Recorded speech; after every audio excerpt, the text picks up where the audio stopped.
सोन्याचा चमचा घेऊन जन्माला आल्यान्यांना 1500 रुपयाची काय किंमत। अरे हो, सोन्याचा चमचा घेऊन आले जन्माला मी, की सोन्याचा चमचा घेऊन जन्माला आल्यान्यांना 1500 रुपयाची काय किंमत। अरे हो, सोन्याचा चमचा घेऊन आले जन्माला मी, 1500 रुपये हिला काय कळणार।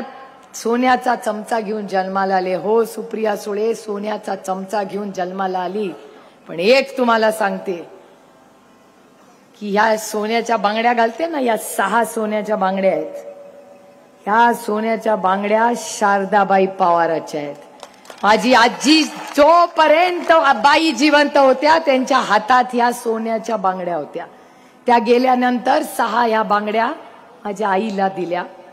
त्या 6 बांगड्या माझी आई सोन्याचं काही घालत नाही म्हणून तिने कपाटात ठेवल्या। माझ्या लग्नात मला दिल्या। तो दिवस आणि आजचा दिवस माझी ताकद कुठून येते तर शारदाबाई पवाराच्या या 6 सोन्याच्या बांगड्यातून येते। आणि ह्या सोन्याच्या बांगड्या आणि माझ्या तोंडातला सोन्याचा चमचा हा कुठल्या इन्कम टॅक्स, सीबीआय आणि ईडीचा नाही, तो गोविंदराव पवार आणि शारदाबाई पवारांच्या कष्टाच्या रक्ताच्या पैशातून घातलेल्या या 6 सोन्याच्या बांगड्या आहेत। आणि ज्या माळाच्या देवीवर माझी आजी नेहमी जायची